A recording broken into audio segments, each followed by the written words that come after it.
నేనిప్పుడు వెళ్లేది ఈ గదిలోంచి బయటికి కాదు నందిని, ఈ ఇంటి నుంచి బయటికి, రోజీ గారింటికి. No no Siddhu, no. నువ్వు ఇక్కడి నుంచి బయటికి వెళ్ళడానికి నేను ఒప్పుకోను. నువ్వు ఊరేసుకుని చచ్చిపోయినా నాకు బాధ లేదు, కానీ నాకు ఇక్కడ ఉండడం ఇష్టం లేదు. ఇప్పుడు నీ మొహం చూడాలన్నా, నీతో మాట్లాడాలన్నా, నీతో శోభనం చేసుకోవాలన్నా ఏదైనా రోజీ గారు చెప్తేనే చేస్తాను.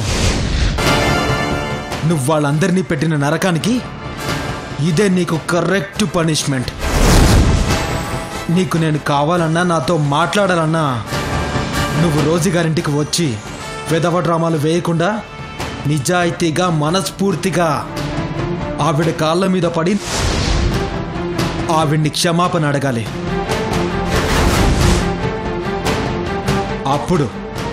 అప్పుడు ఆలోచిస్తాను. అది ఆవిడ చెప్తేనే.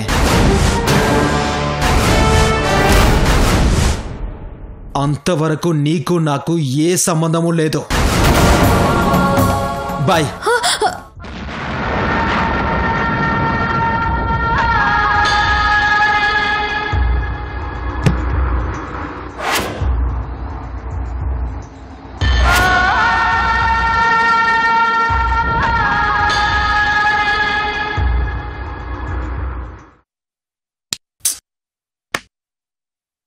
తల బద్దలైపోతుంది. ఈ టైంలో రోజీ ఉంటే ఎంత బాగుండేది. చక్కగా కాఫీ తెచ్చిచ్చేది. రోజీ ఎక్కడున్నావు?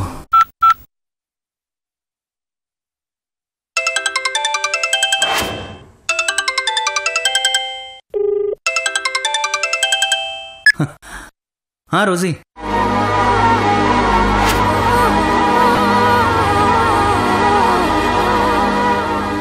Thank you. థ్యాంక్సా? ఎందుకు? నీకు కాదులే, మరి ఇంకెవరికి? అశ్వినికి. అశ్వినికా? నువ్వెక్కడున్నావు? నా బెడ్రూమ్లో. ఈ టైంలో తను నీ బెడ్రూమ్లో ఎందుకుంది? సూపర్గా ఉంది. ఏంటి? అశ్విని సూపర్గా ఉందా? అబ్బా, కాఫీ గురించి రోజీ. తను కాఫీ తీసుకొచ్చి ఇచ్చింది. కాఫీ తానెందుకు తీసుకొచ్చింది? నాకు తలనొప్పిగా ఉంది అని నువ్వు తనకు చెప్పావా? కాఫీ నిజంగా బాగుందా? ఎస్. ఏంటి చెప్పావా? No no no. ఏంటి కాఫీ బాలేదా? లేదు లేదు, బాగుంది. బావా, ఏం లేదు, ఏం బాగుంది? అబ్బా, నేను తనకే తలనొప్పి అని చెప్పలేదు, కానీ తను తెచ్చిన కాఫీ బాగుంది. నువ్వు చెప్పకుండా దానికి నీ తలనొప్పి గురించి ఎలా తెలుస్తుంది? అంటే అన్నీ తనకి చెప్పి చేస్తావా? ప్లీజ్ కాసేపు నోరు మూసుకో.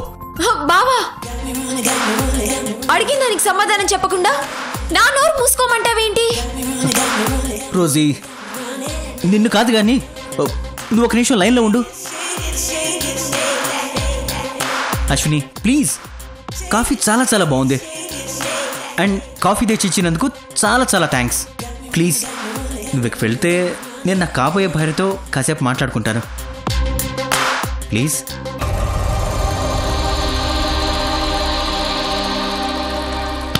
అమ్మయ్యా.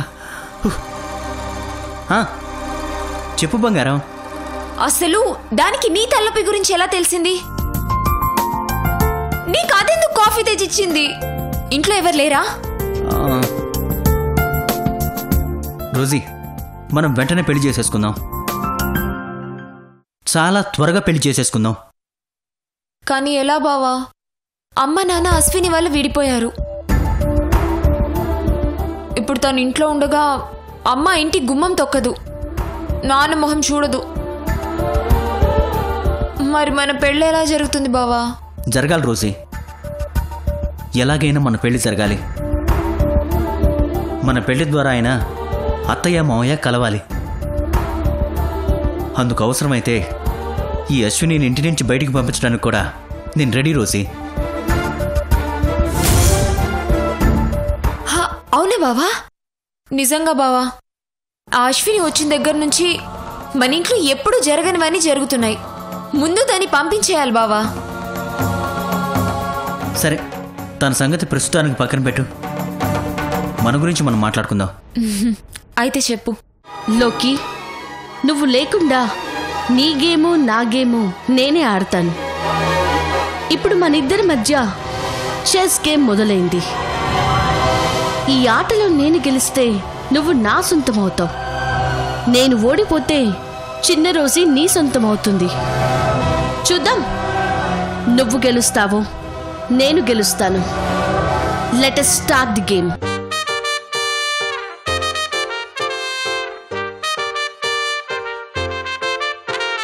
కాంపౌండ్ వాళ్ళెక్కి ఫోన్ మాట్లాడుతుంటే చైనా వాళ్ళెక్కి మూను తాకినట్టుంది. మార్నింగ్ లేవగానే నీ మెసేజ్ చూస్తుంటే మౌంట్ ఎవరెస్ట్ ఎక్కి సెల్ఫీ దిగినట్టుంది. It's a crazy, crazy, crazy, crazy feeling. It's a crazy, crazy, crazy, crazy feeling. It's a crazy, crazy, crazy, crazy feeling. It's a crazy, crazy, crazy, crazy feeling.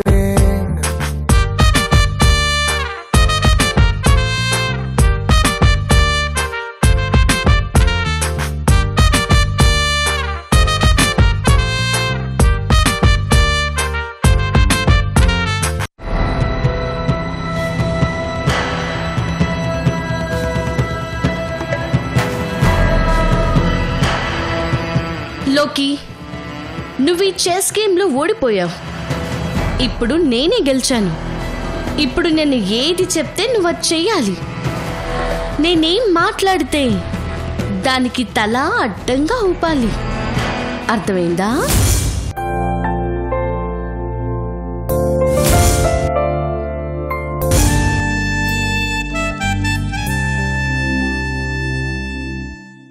Bhargavi, ఒక్కసారి phone lift చేయి Bhargavi, please.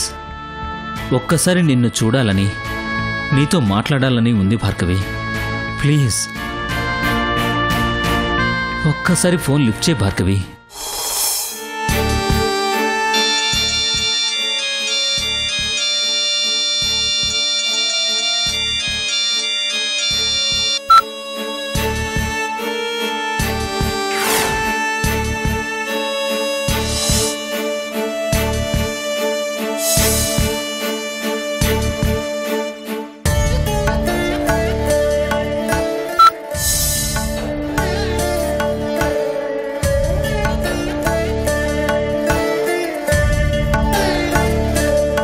ఇదేంటి, రోజు ఇంకా నిద్రపోకుండా ఏం చేస్తుంది?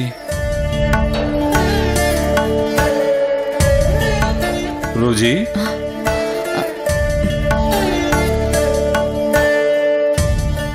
ఏంటి ఇంకా పండుకోలేదు? టైం ఎంతైందో చూసావా? నిద్ర పట్టడం లేదు చల్సాని గారు. ఏమైంది రోజీ? ఏంటి అంతలా ఆలోచిస్తున్నావు? పెళ్ళికెళ్ళొచ్చిన దగ్గర నుంచి చూస్తున్నాను, ఎప్పుడూ ఏదో ఆలోచిస్తూనే ఉన్నావు. అదే లేదండి. ఉందంటీ, ఏదో ఉంది. పెళ్లిలో నేను భార్గవి పీటల మీద కూర్చోడమే వండర్ అనుకుంటే మీరొచ్చి అలా మాట్లాడడం మరీ వండర్. మీరు నందినికి కీడు చేశారో మేలు చేశారో అర్థం కాకుండా ఉంది. అప్పట్నుంచి మీరు మరీ ఎక్కువగా ఆలోచిస్తున్నారు. ఆలోచించకేం చేస్తుంది? ఒకరికి చెడు చేసేటప్పుడు వద్దన్న ఆలోచన వస్తుంది. అశ్విని, ఏం మాట్లాడుతున్నావు? ఆంటీ చెడు చేయడమేంటి? నందిని పెళ్ళి. అది మంచో చెడో ఫలితం వస్తే తెలుస్తుంది.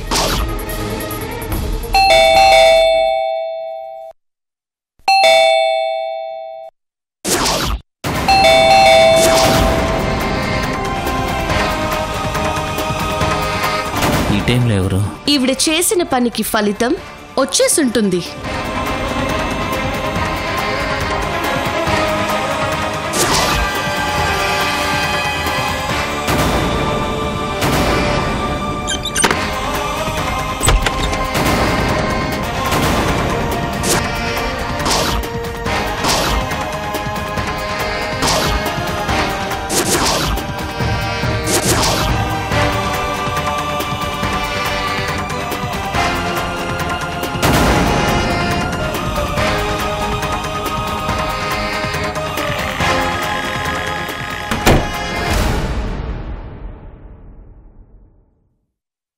సిద్ధు ఏంటిది?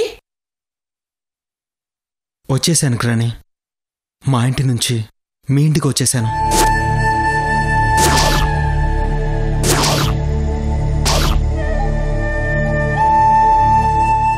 రోజీ, ఒక నిమిషం, నేను మళ్ళీ ఫోన్ చేస్తానుండు. నువ్వు మీ ఇల్లు వదిలొచ్చేయడం ఏంటి? నీ ప్లాన్ గట్టిగానే వర్కౌట్ అయింది రోజీ. అశ్విని, నువ్వు అనుకున్నదే జరుగుతుంది. కాకపోతే నిలదీయడానికి నందిని వస్తుందనుకున్నాను, కానీ ఏకంగా సిద్ధునే వచ్చి నీ ముందు నిలబడ్డాడు.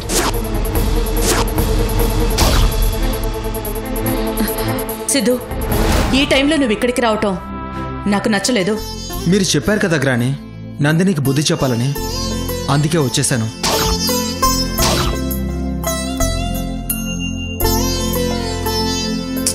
నందినికి బుద్ధి చెప్పడం అంటే అక్కడ వదిలేసి వచ్చేయడం కాదు సిద్ధు, అక్కడే ఉండి తన బుద్ధిని కంట్రోల్లో ఉంచటం. లేదు గ్రాని, నేను అక్కడే ఉంటే తనకి బాధ అంటే ఏంటో తెలీదు, తనలో మార్పు రాదు. దూరంగా ఉంటేనే ఆ విలువేంటో తెలుస్తుంది. మీరెన్నైనా చెప్పండి గ్రాని, నేను తన దగ్గరికి వెళ్ళను, తనతో కలిసి ఉండలేను. సిద్ధు, ఆంటీ చెప్తుంది చాలా కరెక్ట్. నువ్వు ఇక్కడ ఉండటం కంటే నందిని దగ్గర ఉండటమే కరెక్ట్. అవును సిద్ధు, నువ్వు ఇక్కడికి వచ్చేసావని తనకి తెలియక ముందే నువ్వు వెళ్ళిపో. వెళ్ళు సిద్ధు. సిద్ధు, నా మాట విను. నేను నందినికి బుద్ధి చెప్పాలనుకుంది ఇలా కాదు. ప్లీజ్ వెళ్ళు సిద్ధు. వెళ్తాను గ్రాని, వెళ్ళిపోతాను. నేను ఇక్కడికి వచ్చింది నందిని మీద కోపంతో మాత్రమే కాదు గ్రాని, నందిని చేసిన గాయానికి మందు దొరుకుతుందనే ఆశతో. తన కళ్ళ ముందే ఉంటే మాటి మాటికి తన ప్రెగ్నెన్సీ అని చెప్పి నన్ను మోసం చేసిన విషయమే గుర్తొస్తుంది. ఆ ఇంట్లోనే ఉంటే నేను పుట్టేవాడి కోసం ఎక్కడెక్కడ ఏమేం బొమ్మలు పెట్టాలి, ఎక్కడ ఏ మార్పులు చేయాలనుకున్నానో అవన్నీ గుర్తొచ్చి వాడి మీద అన్ని ఆశలు తుంచేసిన నందిని మీద ఇంకా ఇంకా కోపం పెరిగిపోతుందేమోనని వచ్చేసాను గ్రాని.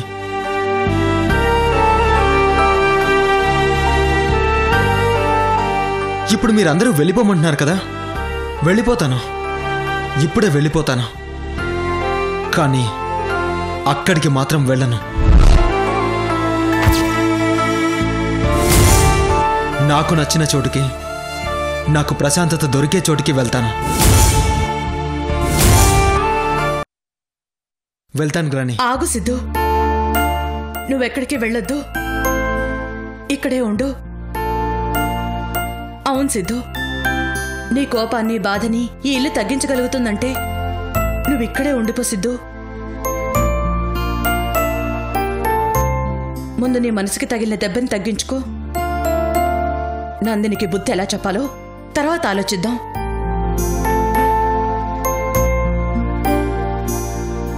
పద సిద్ధు, నువ్వు పెళ్ళైన బ్రహ్మచారివి, నేను పెళ్ళిగాని బ్రహ్మచారిని. ఇద్దరం కలిసి నా రూమ్లోనే ఉందాం. పద.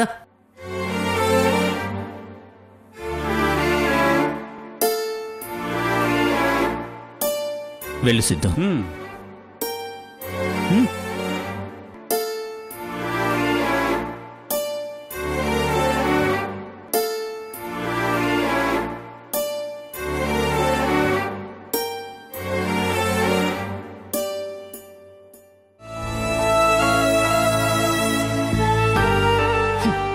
నందిని, నేను ఒక రకంగా చేయాలనుకున్నాను, కానీ ఇంకో రకంగా జరిగింది. ఏం జరిగినా అంతా మా మంచికే.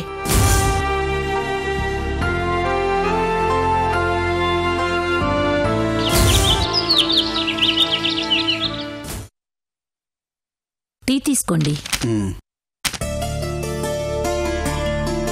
మాణిక్యం గారు, నందిని ఎక్కడుంది? ఇంకా రూమ్లోనే ఉందమ్మా, బయటికి రాలేదు. ఇంకా బయటికి రాలేదా? గుడికెళ్ళి పూజ చేయించాలి కదా. అదే కదమ్మా నా టెన్షన్. తలుపు కొడితే ఎలా రియాక్ట్ అవుతుందోనని పైకి వెళ్ళలేదు. పదండి, నేనున్నాను కదా, రండి.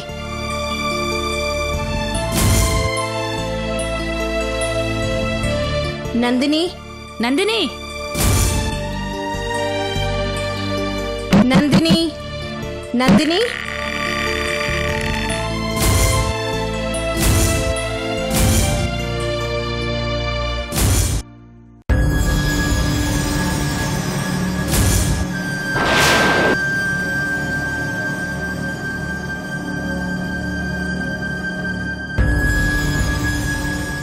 నందిని ఏంటి నందిని అలా కూర్చున్నావేంటి? ఏం జరిగింది?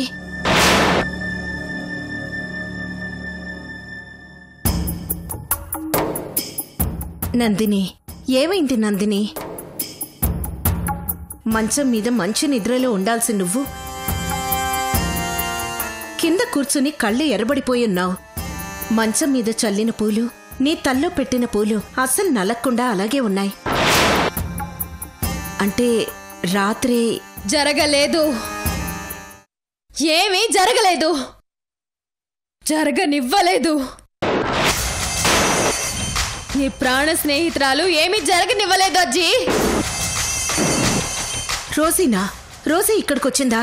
రాలేదు, రాకుండానే మొత్తం రిమోట్ కంట్రోల్ చేసేసింది. రోజీ ఏం చేసింది నందిని? పెళ్లికి వచ్చి నా పెళ్లి జరిగేలా చేస్తూ నా మొగుడికి నా మీద పీకల వరకు ఎక్కించేస్తుంటే ఫస్ట్ నైట్ జరిగితే ఆవిడ ఎక్కించినవన్నీ దించేయచ్చు అనుకున్నాను. నా మొగుడిని నాకు నచ్చినట్టుగా మార్చేసుకోవచ్చు అనుకున్నాను. కానీ కానీ అవేమీ జరగకుండా, అసలు ఫస్ట్ నైటే జరగకుండా చేసేసింది. మరి సిద్ధు ఏడి? ఎక్కడున్నాడు? ఇంకా ఇక్కడెందుకుంటాడు? వెళ్ళిపోయాడు. నన్ను వదిలి, ఇల్లు వదిలి వెళ్ళిపోయాడు. ఎక్కడికి? ఇంకెక్కడికి? నీ ప్రాణ స్నేహితురాలి దగ్గరికే వెళ్తాడు. నేను ఎక్స్పెక్ట్ చేయలేదజ్జీ.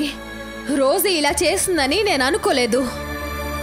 రోజీ వేసిన ప్లాన్ నన్ను ఇంత దెబ్బ కొడుతుందని నేను అస్సలు అనుకోలేదు. కొడుతుంది నందిని. ఒక ఆడది హద్దు దాటితే ఇలాగే దెబ్బ కొడుతుంది. ఇన్ని రోజులు నీ ఇష్టం వచ్చినట్టు చేశావు. మమ్మల్ని కీలు బొమ్మల్లా చేసి ఆడించావు. ఇప్పుడు వాడికి టైం వచ్చింది. వాడు ఆట మొదలు పెట్టాడు. ఎన్నోసార్లు చెప్పాం, నువ్వు వినలేదు. ఎవరికైనా అన్యాయం చేస్తే దానికి ప్రతిఫలం అనుభవించాల్సిందే నందిని. ఇప్పుడు జరిగిన దాంట్లో ఆవిడ చేసిందేమీ లేదు. ఇదంతా నీ పాపాలకి ప్రతిఫలం. Shut up! Shut up! ఇంకొక్క మాట మాట్లాడితే తర్వాత నా గన్ను మాట్లాడుతుంది. నందిని, నీ కోపం వీళ్ల మీద చూపిస్తే యూజ్ ఏంటి? ఒక రకంగా వీళ్ళు చెప్పేది కూడా కరెక్టే. ఇన్ని రోజులు నీ టైం రన్ అయింది, నీది పై చేయి అయింది. ఇప్పుడు రోజీ టైం స్టార్ట్ అయింది. అందుకే వాళ్ళకి అన్నీ అనుకూలంగా జరుగుతున్నాయి. సిద్ధు నీ మెళ్ళో తాళి కడుతుంటే అన్నీ చక్కగా జరిగిపోతున్నాయి. రోజీ కూడా నీకు ఫేవర్గా మారిందేమో అనుకున్నాను. కానీ నాకు లోపల ఎక్కడో ఒక అనుమానం ఉంది. ఇప్పుడు ఆ అనుమానం నిజమైంది. ఇంతకాలం ఎంతో దూకుడుగా ఉన్న నీకు బ్రేక్ పడింది. మాంత్రికుడి ప్రాణాన్ని చిలకలో పెట్టి పట్టుకెళ్ళిపోయినట్టు నీ ప్రాణమైన సిద్ధుని రోజీ తన దగ్గరికి చేర్చుకుంది. ఎక్కడికి తీసుకెళ్తుందజ్జీ?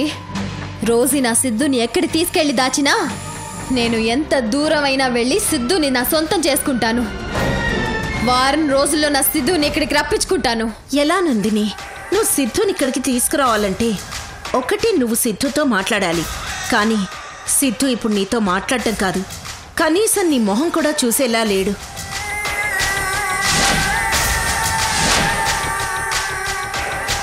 లేదంటే నువ్వే వెళ్ళి రోజీతో మాట్లాడాలి.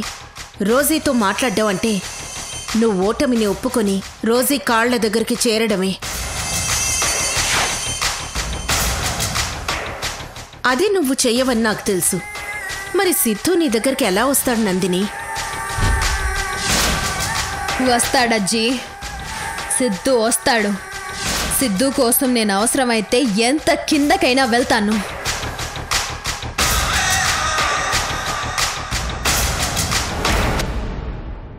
కానీ సిద్ధుని మాత్రం దూరం చేసుకోను. పెళ్లిలో ఆల్రెడీ రోజీ కాళ్ళ మీద పడ్డా. ఇప్పుడు మళ్ళీ ఇంకోసారి రోజీ కాళ్ళు పట్టుకుంటావా?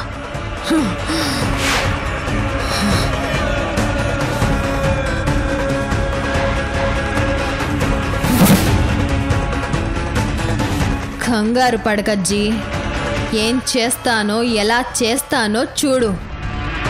నందిని అంటే ఏంటో తెలుస్తుంది. చూస్తుండు. కానీ సిద్ధు నీతో రావాలంటే కొన్ని కండిషన్స్ ఉన్నాయి. ఎవరికి? సిద్ధుకా మీకా? నాకే. నాతో రావడానికి నీకు కండిషన్సా? అవును.